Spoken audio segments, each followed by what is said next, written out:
Le Bitcoin ainsi que le marché crypto-monnaie nous montrent de sérieux signes de force. Nous allons voir ensemble dans cette émission, au travers d'une revue globale du marché crypto-monnaie, quelles sont les informations qui nous montrent que ces prochains temps, nous pourrions avoir une réelle reprise de manière très forte de la part du marché crypto-monnaie. Il est vrai que ces derniers temps, nous avons eu extrêmement peur. Il est vrai également que nous nous sommes fait pas mal tromper, mais vous allez voir clairement que à la fois l'analyse technique, mais également l'analyse psychologique et l'analyse cyclique valident tout à fait une reprise du marché crypto. Et je vais vous montrer également qu'est-ce qu'il pourrait clairement se faire, parce que nous sommes en ce moment même dans une disposition extrêmement spéciale sur le marché crypto-monnaie, une disposition que nous connaissons bien. Donc comme d'habitude les amis, si le menu vous plaît, restez bien avec moi jusqu'au bout de cette émission, parce que c'est ce qu'on va aller voir tout de suite. Even when you feel low, you can still go. Even when you feel slow, you can still go. Even when there's no hope, you can still go. I never answer to no, man, I still go. Go, go, go, go, go, go, go, go, go, go, go, go, yo, go, go, go. Et bien le bonjour à tous et à toutes les amis, j'espère que vous allez bien. Comme d'habitude, bienvenue sur la chaîne de Cryptologique. Aujourd'hui, on va voir au travers d'une analyse technique, psychologique mais également cyclique, qu'est-ce qu'il se passe sur le marché crypto. Et surtout, vous allez voir que nous avons de très belles informations qui partagent enfin une certaine reprise du marché. Pour les personnes qui sont complètement débutantes, restez bien sur cette vidéo car je vais essayer de vous retranscrire un maximum le message de la manière la plus simple possible. Et pour les autres, eh bien n'hésitez pas à laisser directement votre meilleur like ainsi que votre meilleur commentaire, parce que ce que je vais vous partager dans cette émission peut clairement faire toute la différence. On est ici du coup sur le Scalpex Index. Comme vous le savez, le BTC s'est bien repris depuis son rebond des 49 121 $. La disposition et la dynamique est complètement haussière en 4 heures. Donc qu'est-ce que cela veut dire? Ça veut tout simplement dire que nous avions eu ces derniers temps des mouvements plutôt baissiers et qui avaient cassé la dynamique. On était passé potentiellement dans une dynamique qui était baissière à court terme, mais on est venu la récupérer et grâce à des structures que nous connaissons bien, qu'on appelle des double bottom. Des double bottom, c'est tout simplement ce que nous voyons ici. On a un premier bottom et un deuxième bottom. Et ce qu'il faut absolument respecter pour nous assurer que nous soyons bien dans une dynamique haussière, c'est le fait que le premier bottom soit plus bas que le deuxième, c'est-à-dire ici. On vient faire un premier bottom, un rebond. Le deuxième bottom, lui, doit être assurément au-dessus du premier. Donc, une fois que nous avons ça, nous savons que nous sommes bien dans une disposition haussière. Donc là, on l'a fait à ce niveau-là. On est revenu le réaliser évidemment de ce côté ici, comme vous le voyez. Et donc là, nous sommes clairement en train d'aligner double bottom sur double bottom, ce qui est un signal haussier depuis la nuit des temps. Maintenant, on voit également que nous avons recassé la ligne de coup ici, donc dans un double bottom, comme je vous l'ai montré ici, le fait d'avoir le deuxième bottom qui passe au-dessus de cette zone ici même, ça s'appelle la ligne de coup. Et bien ici, on le voit, le prix est revenu au-dessus de cette ligne de coup. Et pour vous montrer clairement, c'est que nous sommes potentiellement en train d'essayer d'avoir un double bottom un petit peu plus grand que je vais vous montrer ici. Le premier bottom à ce niveau-là, le deuxième bottom à ce niveau-là, ce qui nous permettrait de nous mettre dans une disposition ici, comme vous le voyez, de double bottom bien plus important avec un objectif qui pourrait nous ramener aux 70 400 $. Donc on a clairement des informations techniques qui nous montrent que nous sommes dans une très belle disposition et surtout que nous sommes à l'aube de revenir tester non loin de notre ancienne ATH. Donc gardez bien ça en tête, le Bitcoin est bien dans une sur certaines structures de retournement haussière. Maintenant, petite frayeur sans doute que nous pouvons réaliser lundi, c'est-à-dire aujourd'hui même, c'est tout simplement ici le retest de cette ligne de coup. Car nous l'avons cassé, comme je vous l'ai expliqué ici, tac, on est venu mettre en place le double bottom. La ligne de coup se trouve ici aux 61 334 $, donc que vous voyez matérialisé par ce rectangle bleu. Et bien pour faire une petite frayeur en ce début de semaine, on pourrait très clairement revenir tester cette zone et par la suite trouver le rebond nécessaire pour aller chercher au-delà des 70 000 $.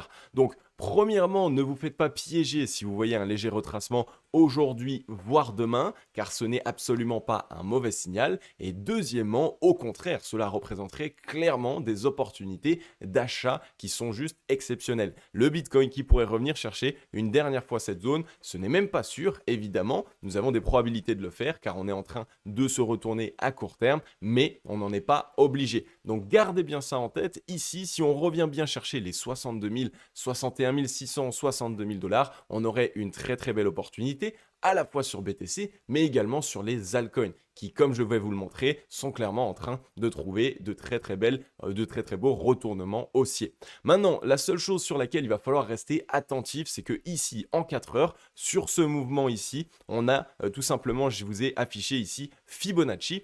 Les retracements de Fibonacci sont tout simplement des zones qui peuvent être dures. Quand on vient faire un mouvement baissier et que par la suite on rebondit dans ce mouvement baissier, eh bien il y a donc des zones qui vont être défendues par les vendeurs et c'est des zones dans lesquelles il ne faut surtout pas que nous nous retournions trop fortement car sinon cela pourrait montrer que les vendeurs dominent par rapport aux acheteurs. Pour l'instant, ce n'est pas encore le cas, mais on est dans cette zone ici qu'on appelle la zone de rechargement vendeuse. C'est l'une des zones majeures dans lesquelles les vendeurs essayent d'exercer beaucoup de force. C'est la raison pour laquelle je vous ai dit que pour ma part, je pense qu'en ce début de semaine, on va se faire rejeter, revenir chercher les 62 000, 61 600 afin de retester cette ligne de coût, retester la demande, faire un petit peu peur et par la suite on devrait avoir une très très belle reprise car comme je vais vous le montrer tout à l'heure, le rebond que nous avons réalisé sur BTC a été initié par les whales, c'est-à-dire par les gros portefeuilles, des personnes qui détiennent entre 100 et plus de 1000 bitcoins. Autant vous dire que ce sont des personnes qui, quand elles ont envie de poser le bottom, c'est-à-dire poser le point bas, elles ont la capacité financière de le faire. Maintenant, très important, comme expliqué, on est dans cette zone de rechargement vendeuse et il va clairement falloir qu'on surveille cela, qu'on arrive bien à retester cette zone en tant que support et que par la suite on puisse clairement envoyer un mouvement haussier car sinon ça pourrait être un mauvais signal et ça pourrait être un rejet de cette zone de rechargement vendeuse. Pour l'instant, les indications techniques ne nous montrent pas, mais comme vous le savez, j'aime vous partager tous les scénarios possibles. Comme ça, vous savez un petit peu qu'est-ce qu'il pourrait arriver. Mais de mon côté, je vous ai expliqué, pour moi, le scénario, il est très simple. On revient sur les 61 000, 62 000, on fait un petit peu peur et par la suite, on repart très fortement. Je vais vous montrer d'ailleurs la raison pour laquelle je pense ça, puisque on va aller ici du côté des liquidations. Les liquidations, elles nous permettent de savoir quoi? Elles nous permettent très clairement de savoir qu'est-ce que les investisseurs, plutôt les traders, réalisent en ce moment. Est-ce que la majeure partie pense que c'est le moment d'acheter avec du levier en longue parce qu'on pense que le bottom a été posé ou est-ce qu'à l'inverse, on pense qu'il vaut mieux plutôt shorter le marché parce qu'on pense au contraire que le marché est tout simplement encore baissier. Et bien ici, si on regarde du côté des liquidations, on voit qu'on est venu chercher un petit pic de liquidation le 23 août, il y a de ça 3 jours, 120 millions de dollars de position short liquidée. C'est encore une petite zone, mais ça montre déjà que beaucoup de traders s'étaient positionnés short. Donc ça montre clairement qu'il y a encore actuellement beaucoup d'investisseurs qui ont retourné leur veste et qui ne pensent pas que ce rebond peut être un rebond haussier, mais qu'à l'inverse, qui pensent tout simplement que c'est encore une fois un piège de la part des acheteurs. Maintenant, on voit que le 15 août, on était venu liquider 141 millions de dollars de position longue, 122 millions de dollars de position short le 8 août, mais surtout, ce qui est très important, c'est que nous avons liquidé pratiquement 600 millions de dollars de position longue le 5 août. Et ça montre clairement que les whales, les gros portefeuilles, sont venus chercher une zone qu'on attend souvent avant de pouvoir trouver un bottom, c'est-à-dire un pic de liquidation. Un pic de liquidation, c'est tout simplement une zone dans laquelle nous revenons et qui vient liquider un certain nombre de positions. N'oubliez pas que évidemment on parle de trading.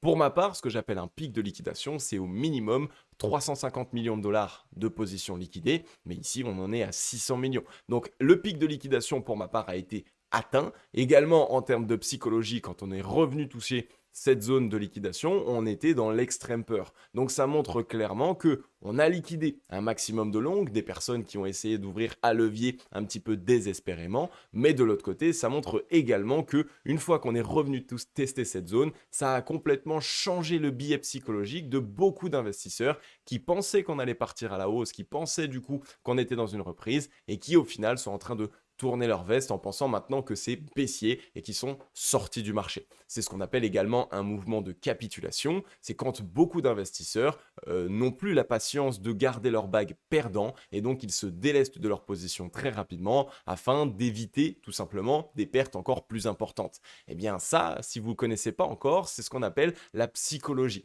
On analyse la psychologie du marché afin de savoir qu'est-ce qu'il pourrait se passer par la suite. Eh bien nous de notre côté, du côté de la team logique, on utilise ce qu'on appelle la psychologie inversée et quand la majeure partie du marché sont plutôt en capitulation, commencent à essayer de sortir de position en pensant que clairement le marché va aller encore plus bas et que ce n'est surtout pas la fin et que tout pue et que le monde va mal, eh bien à ce moment-là, c'est là qu'on a les meilleures opportunités d'achat et surtout, c'est là qu'on cherche à se positionner. Donc voilà, je viens de vous montrer un petit peu en termes de liquidation. Les objectifs ont été atteints, on a liquidé beaucoup de longues, on est allé chercher des phases de capitulation. Donc c'est potentiellement le moment dans lequel maintenant la smart money, donc ce qu'on appelle l'argent intelligent, tout simplement les gros portefeuilles, vont commencer à essayer d'accumuler et essayer de relancer le cours. On va passer maintenant rapidement sur le Bitcoin. On est ici sur le Bitcoin branché en weekly, ce qui veut dire que tout ce que vous voyez ici, chaque chandelier japonais, représente une semaine complète. J'aime beaucoup passer le weekly parce que quand on a des informations, notamment des clôtures hebdomadaires, eh bien c'est tout simplement des clôtures qui sont extrêmement pertinentes pour du moyen et du long terme. Donc là, on va voir au travers de cette analyse qu'est-ce qu'il pourrait se passer dans les quelques mois à venir, d'ici, on va dire, de septembre jusqu'à décembre. Qu'est-ce que le marché crypto-monnaie pourrait nous faire et qu'est-ce que le Bitcoin pourrait nous faire?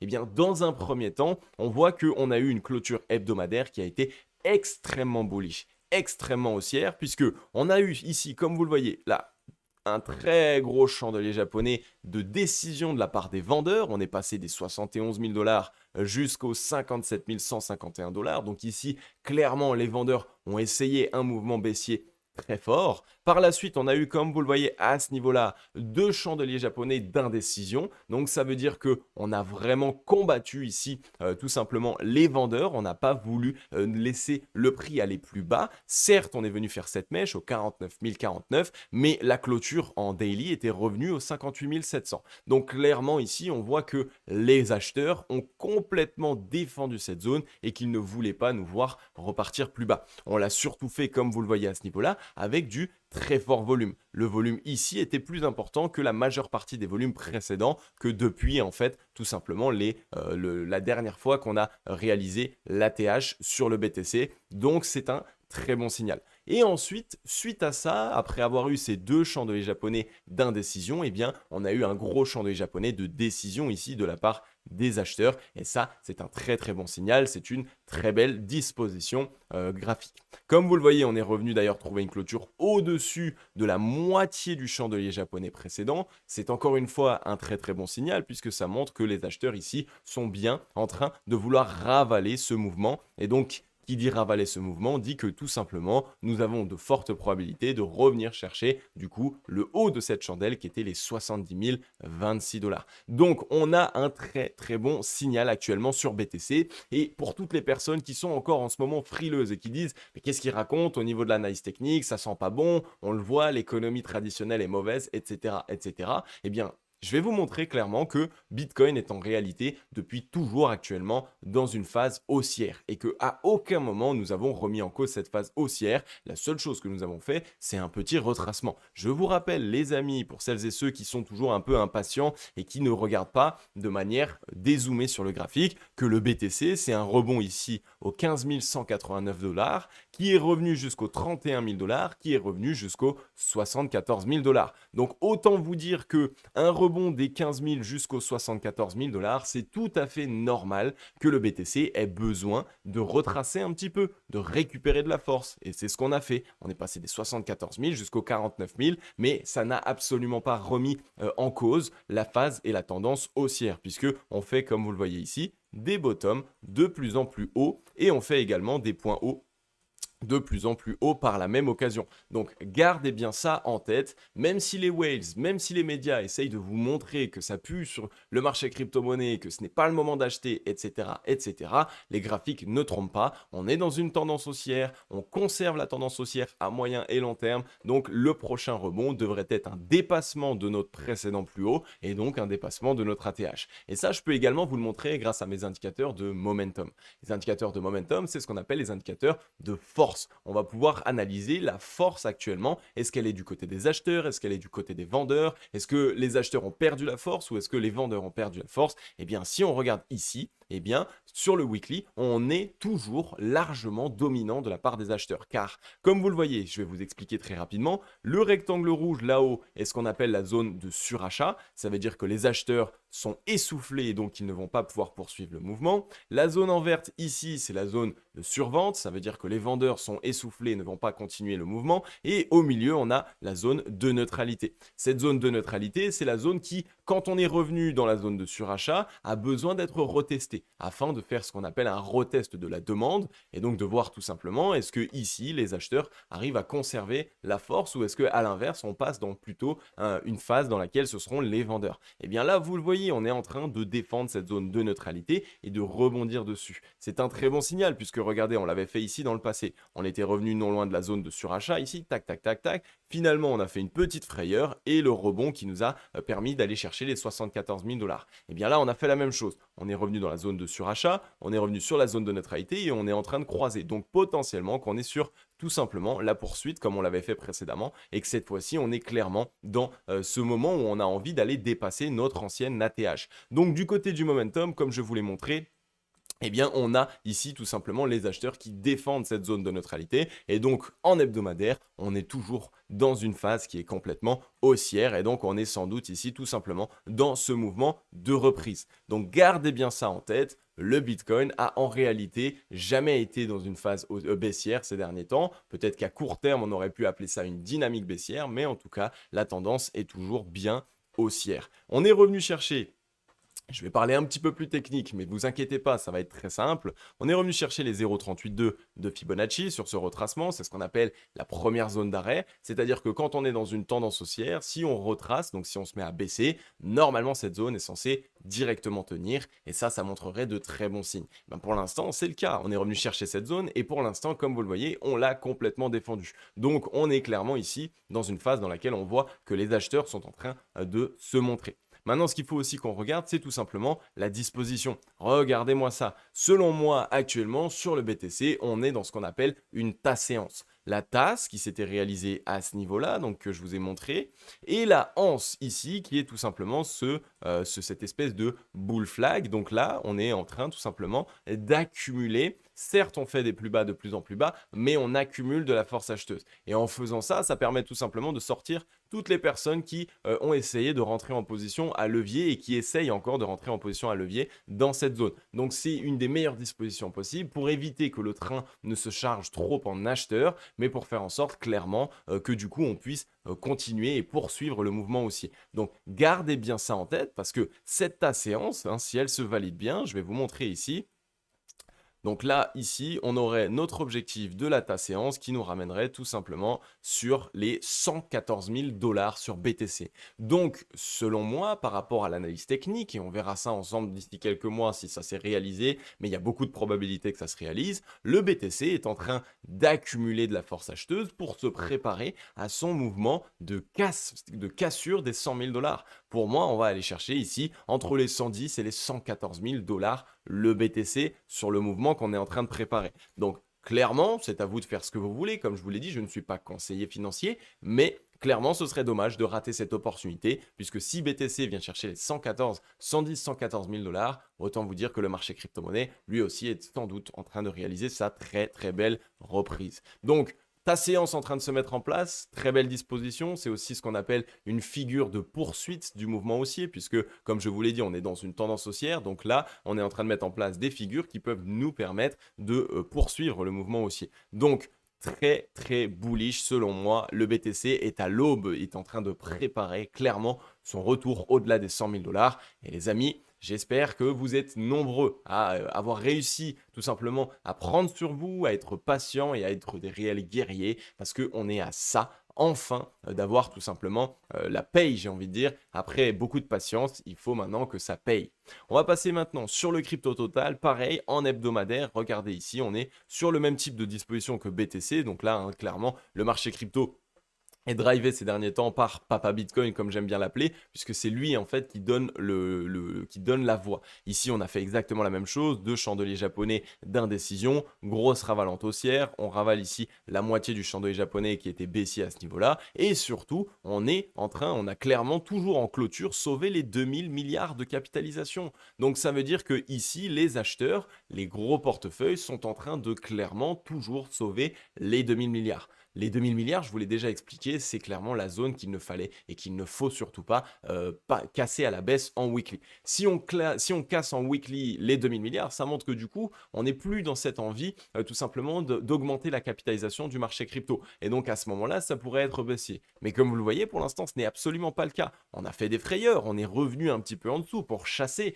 mais les clôtures pour l'instant sont toujours au-delà des 2000 milliards. Et on voit que là, on est en train de s'en extraire puisque on est venu trouver ici une très très belle clôture aux 2200 milliards sur la semaine précédente. Et également, comme vous le voyez, exactement comme sur le BTC, on est en train de toujours défendre ces 0,382. Cette zone ici, tout simplement, première zone d'arrêt. Et on est là aussi dans ce bull flag qui est tout simplement également la anse d'une très très belle séance sur le crypto total. Donc là, comme une fois de plus, à ce niveau-là, on a la tasse et à ce niveau-là, ici, on a la anse. Et donc, on est ici tout simplement en train de préparer une très très belle reprise également sur le crypto total qui pourrait nous ramener, je vais vous montrer ça également, tac, qui pourrait nous ramener du coup ici sur le crypto total aux alentours des 4578 milliards de capitalisation. Et autant vous dire que jusqu'ici, ce serait un nouvel ATH pour la capitalisation totale du marché crypto-monnaie. Donc, encore une fois, un très, très, très, très, très bon signal. Même si les altcoins sont venus bien retracer ces derniers temps, surtout les altcoins qui étaient le plus regardés par la majeure partie des investisseurs, eh bien, c'est tout à fait normal. Si tout le monde est investi dans les mêmes altcoins, les gros portefeuilles, qu'est-ce qu'ils vont faire? Ils vont faire capituler ces mêmes altcoins et par la suite, ils les relanceront seulement. Donc, surveillez bien tout ça et regardez ici sur le crypto total le volume qu'on a eu. Le volume qui a eu lieu pour le rachat ici de cette mèche qui était passé aux 1696 milliards et on est quand même revenu clôturer au-delà des 2000 milliards. Donc ici, on a vraiment des très gros portefeuilles qui sont en train de se positionner. Et si on regarde pareil ici actuellement sur le crypto total, on continue de faire des plus sur le ratio long short, donc mon indicateur de momentum, on est toujours en train de faire des points hauts de plus en plus hauts. Donc ça montre clairement que c'est les acheteurs qui dominent encore et encore le mouvement actuellement. Et on est en train ici bien de défendre la zone de neutralité. Et ça, c'est un très bon signal, comme je vous l'ai expliqué tout à l'heure. Si on tient la zone de neutralité en weekly, ça montre tout simplement que ce sont bien les acheteurs qui dominent le mouvement hebdomadaire. Donc voilà, sur le crypto total, on est un peu pour moi dans la même disposition que BTC, dans ce bull flag, et on est en train ici de préparer le mouvement. Selon moi, de cassure, il y a toujours la probabilité qu'on continue encore un petit peu de consolider à l'intérieur, mais au vu actuellement des informations et des indications que nous avons sur le graphique, on a ici de très très belles probabilités que nous puissions aller nous attaquer à notre ATH et donc aller chercher, comme je vous l'ai dit tout à l'heure, les potentiellement 4000 milliards de capitalisation.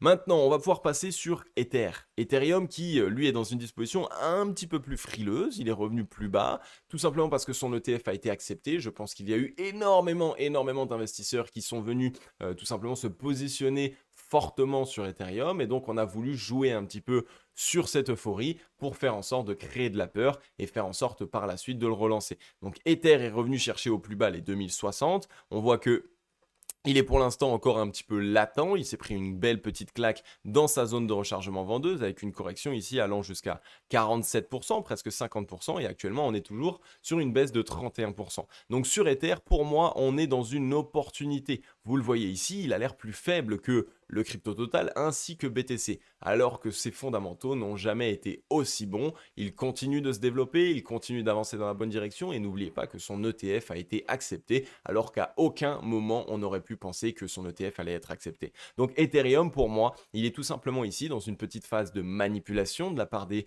gros portefeuilles. On cherche à faire peur, on cherche à montrer que Ethereum n'est pas bullish, mais en réalité il ne l'est, en réalité il l'est complètement. Et si on regarde ici sur le ratio long short, pareil, il est en train de bien souffler. On était tout simplement essoufflé, hein, les acheteurs ici étaient essoufflés, donc on a eu besoin de récupérer de la force. Mais tant qu'on va bien pouvoir tenir ce bottom là, donc il va falloir qu'on regarde notre clôture hebdomadaire, pendant ce temps, pour moi, on reste sur quelque chose de complètement haussier et je pense même que sur cette semaine, on pourrait revenir chercher les 3000 $ sur Ether, voire essayer d'aller chercher directement jusqu'aux 3200 $.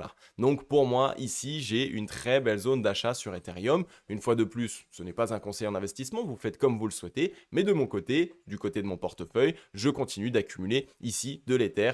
Depuis les 2700 des 2500 jusqu'aux 2700, j'accumule encore et encore, car pour moi, on est dans une très très belle disposition sur Ethereum. Et si vous regardez ici, hein, de manière moyen terme, long terme, on est toujours sur une disposition qui est haussière. La dynamique est haussière. On fait des plus bas de plus en plus haut, on fait des plus hauts de plus en plus haut, donc on est bien dans une dynamique haussière avec ici, normalement, le rebond qui devrait nous ramener plus haut que le précédent plus haut, c'est-à-dire aller chercher au-delà des 4000 $, c'est-à-dire les 4700, voire même un dépassement d'ATH, puisque comme je vous l'ai dit, si BTC va chercher les 114 000 $, autant vous dire que Ethereum va faire un nouvel ATH et ça pourrait nous permettre du coup d'aller chercher entre les 5000 et potentiellement les 10 000 $ incessamment sous peu. Donc on va bien surveiller tout ça, Ethereum également dans une très belle disposition selon moi. Et qu'est-ce qui pourrait venir valider toutes les indications que je vous ai fait là, donc l'analyse du Bitcoin, l'analyse du crypto total, l'analyse de Ethereum? Je vous ai montré qu'on est à l'aube ici d'aller chercher un nouvel ATH.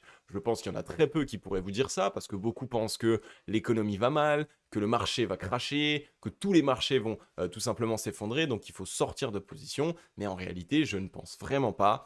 Je vais vous montrer pourquoi. Le gold, vous le savez, je vous l'ai déjà expliqué, le gold ici est considéré comme une valeur refuge par les investisseurs. Mais quand le gold vient réaliser un nouvel ATH, quand le gold est très fort, eh bien ça veut dire que potentiellement toutes les valeurs refuges devraient être très fortes. Donc le gold, lui, vous le voyez ici, est en train de faire un nouvel ATH. Eh bien qu'est-ce qui est aussi considéré comme une valeur refuge aujourd'hui? C'est le Bitcoin. Donc quand le gold réalise un nouvel ATH, quand le gold est dans une très belle disposition haussière, eh bien, normalement, dans les quelques jours, quelques semaines à suivre, le Bitcoin, lui, devrait se reprendre par la même occasion. Et donc, bien, ici, le gold est très, très, très, très bien orienté. Je vous avais montré hein, à l'époque ici cette belle épaule tête épaule. Donc là le gold ici dans son épaule tête épaule inversée. Donc là je vais juste vous le montrer pour les personnes un peu plus débutantes. On avait ici l'épaule 1, là on avait la tête et ici l'épaule 2. Donc ici on a fait une épaule tête épaule inversée. C'est une très très belle structure de retournement haussière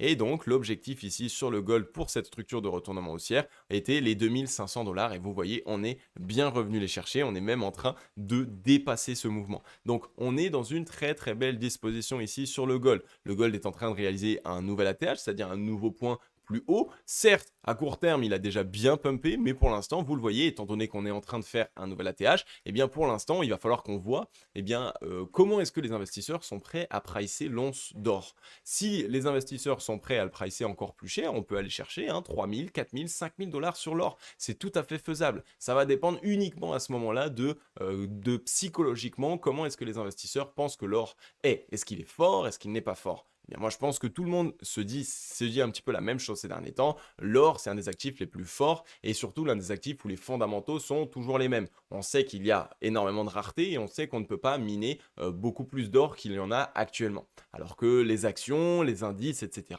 eux, ils peuvent être complètement surévalués. Mais l'or, les métaux précieux, c'est très compliqué pour qu'ils soient surévalués. Donc ici, on est dans une très très belle reprise. L'or est en train de faire un nouvel ATH. Donc si l'or fait un nouvel ATH, ça peut être un très très bon signal pour nous dire que le Bitcoin et le marché crypto sont en train de se préparer à eux aussi faire un nouvel ATH. Et ensuite, deuxième information qui nous valide clairement la reprise du marché crypto, c'est le dollar. le dollar, regardez-moi ça, l'actif est complètement baissier. On est ici dans des M-top, donc tout à l'heure en début d'émission, je vous ai montré des doubles bottoms, donc ici le bottom plus bas, le deuxième bottom plus haut, et bien les M-top c'est la même chose, c'est ici, tac, tac, donc ça veut dire un top qui est plus haut et le deuxième top qui lui est obligatoirement plus bas. Et bien là, c'est exactement ce qu'on est en train de faire. On avait fait le premier top à ce niveau-là, le deuxième top qui est plus bas, le troisième top qui est plus bas également. Donc on est bien ici, comme vous le voyez, en train de dessiner des M dans le mouvement et surtout dans la dynamique du dollar. Et ça, c'est un